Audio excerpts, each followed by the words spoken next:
Hello friends, எல்லாருக்கும் வணக்கம். இந்த ஒரு வீடியோவில் நம்ம எதை பற்றி பார்க்க போகிறோம் அப்படின்னா, தமிழ்நாடு கிராம உதவியாளருக்கான ஆட்சேர்ப்பு தகவலை பற்றி தான் பார்க்க போகிறோம். இந்த கிராம உதவியாளருக்கான இந்த வருடம், இந்த 2026ஆம் ஆண்டுக்கான காலி பணியிடங்கள் சுமார் 2300க்கும் மேற்பட்ட காலி பணியிடங்களை அறிவிப்பு வெளியாக இருக்குது. இந்த காலி பணியிடங்கள் எந்தெந்த மாவட்டங்களுக்கு எவ்வளவு வேக்கன்சிஸ் அறிவிச்சிருக்கிறாங்க, இதற்கான தேர்வு செய்யும் முறை என்ன, கல்வி தகுதிகள் என்ன, வயது வரம்பு எவ்வளவு, சம்பள விவரங்கள், ஸோ ஆல் டீட்டெயில்ஸ் பார்த்தீங்கன்னா இந்த ஒரு வீடியோவில் நான் உங்களுக்கு சொல்கிறேன். நம்மளுடைய சேனலை நீங்கள் முதல் தடவை பார்க்குறீங்க அப்படின்னா மறக்காமல் ஒரு சப்ஸ்கிரைப் பண்ணிட்டு பாருங்கள். அப்படின்னா தான் இந்த கிராம உதவியாளர் சம்மந்தமான ரெகுலரான ஒரு அப்டேட் உங்களுக்கு உடனுக்குடன் நோட்டிஃபிகேஷனாக வரும். மறக்காமல் இந்த ஒரு வீடியோவை லைக் பண்ணிவிடுங்க. நீங்கள் பண்ணக்கூடிய ஒவ்வொரு லைக்கும் எங்களுக்கு நிச்சயம் ஒரு மோட்டிவேஷனாக இருக்கும். ஸோ மறக்காமல் லைக் பண்ணிவிடுங்க.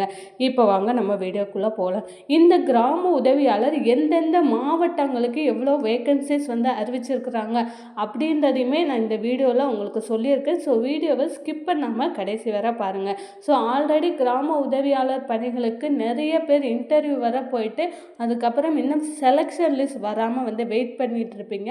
ஆனால் இந்த வருடத்திற்கான காலி பணியிடங்கள் கிட்டத்தட்ட 2300க்கும் மேற்பட்ட காலி பணியிடங்கள் அறிவிப்பு வெளியாக இருக்குது. ஸோ இந்த வருடத்துலையுமே உங்களுக்கு அப்ளிகேஷன்ஸ் ஸ்டார்ட் ஆகுது. நீங்கள் ஆன்லைன்லேயும் அப்ளை பண்ணலாம், ஆஃப்லைன்லேயும் அப்ளை பண்ணலாம். ஸோ யார் வேண்டுமானாலும் அப்ளை பண்ணலாம். இதே உங்களுடைய தாலுகாவை சேர்ந்தவர்களாக நீங்கள் இருந்தீங்க, உங்களுடைய தாலுகாவில் வேக்கன்சிஸ் அறிவிச்சிருக்கிறாங்க அப்படின்னா உங்களுக்கு முன்னுரிமை கொடுக்கப்படும் அப்படின்றதையுமே சொல்லியிருக்காங்க.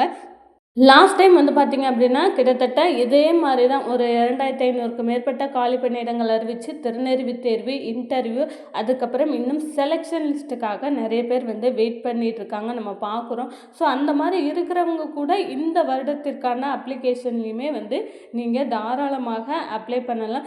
இதற்கான எக்ஸாம்ஸுன்னு பார்த்தீங்க அப்படின்னா நமக்கு எலெக்ஷனுக்கு பிறகு வருவதற்கான சான்ஸ் இருக்குது. ஸோ அப்ளிகேஷன்ஸ் அப்படின்றத மட்டும் நம்ம இந்த வீடியோவில் பார்க்கலாம். ஸோ கல்வி தகுதியை பொறுத்தளவில் பேசிக்காக நீங்கள் எஸ்எஸ்எல்சி முடிச்சிருந்தா போதும், அதாவது 10th முடிச்சிருந்தா போதும், தாராளமாக விண்ணப்பிக்கலாம். இந்த வேலையை பொறுத்தளவில் கம்பல்சரி உங்களுக்கு தமிழ் எழுத படிக்க தெரிஞ்சிருக்கணும்.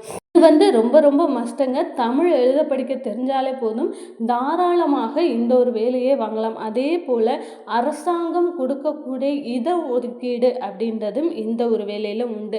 அதாவது கவர்மெண்ட் ரூல்ஸ் படி உங்களுக்கு முன்னுரிமை இருந்தது அப்படின்னா உங்களுக்கு அதிகப்படியான வாய்ப்புகள் இருக்குது வேலை கிடைக்கிறதுக்கு. அதே மாதிரி ஆதரவற்ற விதவை, இல்லை கணவனால் கைவிடப்பட்டவர், இந்த மாதிரிலாம் இருந்தீங்க அப்படின்னா உங்களுக்கு கண்டிப்பாக வேலை கிடைக்கிறதுக்கான சான்ஸ் இருக்குது. ஸோ விண்ணப்பதாரர்கள் தமிழ் பிழையின்றி, அதாவது தப்பில்லாமல் உங்களுக்கு எழுத படிக்க தெரிஞ்சிருக்கணும்.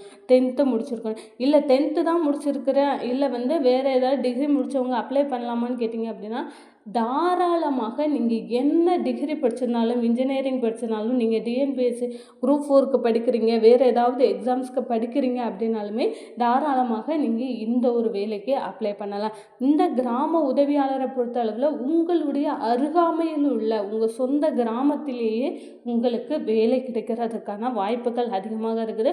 ஸோ யாருமே நீங்கள் மிஸ் பண்ணிடாதீங்க. இந்த வருடத்திற்கும் கண்டிப்பாக உங்களுக்கு செலெக்ஷன் லிஸ்ட் போடுவாங்க. ஸோ நமக்கு ஆல்ரெடி இருக்கக்கூடிய கிராம உதவியாளரை பொறுத்தளவில் செலெக்ஷன் லிஸ்ட் அப்படின்றது நமக்கு ஜூன் மாதம் கூட வர்றதுக்கான சான்ஸ் இருக்குது. ஸோ மே மாதம் நமக்கு ரிசல்ட் வந்ததுக்கு அப்புறமாக நமக்கு ஜூன் மாதம் வரும்.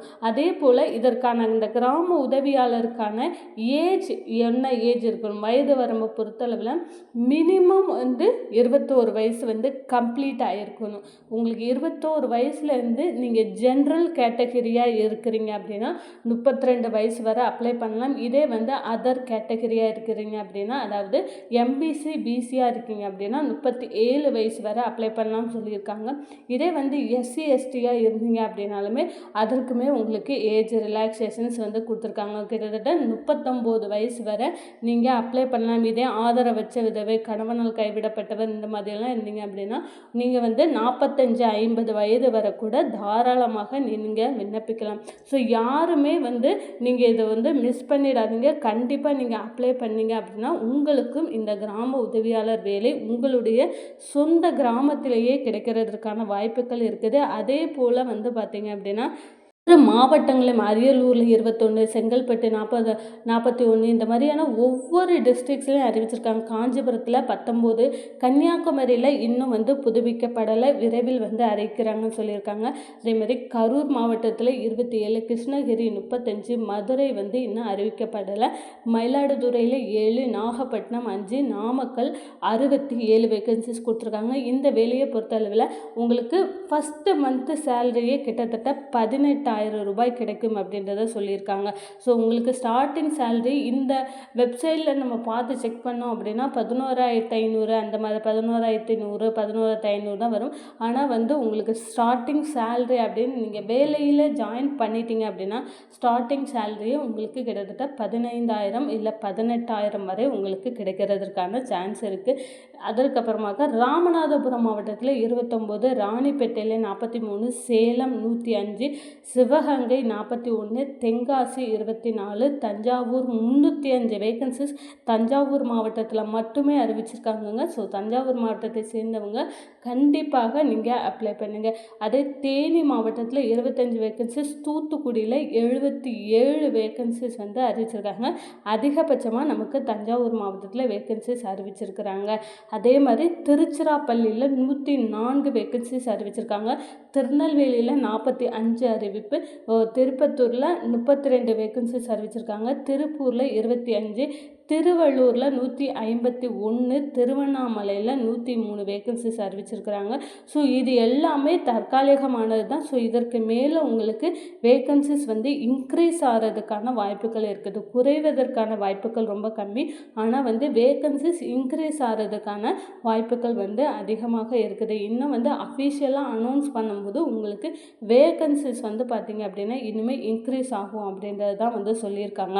ஸோ திருவாரூரில் 139, வேலூர் 30, விழுப்புரம் 31, விருதுநகரில் 38 வேகன்சிஸ் அறிவிச்சிருக்கிறாங்க.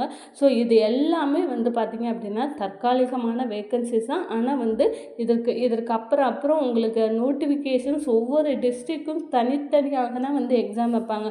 ஒரே நாளில் ஒரே டைமில் யாருக்குமே எக்ஸாம் வைக்க மாட்டாங்க. ஸோ தனித்தனியாக தான் எப்படி ஒவ்வொரு மாவட்டத்துலேயும் இதற்கு முன்னாடி தனித்தனியாக எக்ஸாம்ஸ் வச்சாங்களோ அதே போல் தான் தனித்தனியாக தான் வைப்பாங்க.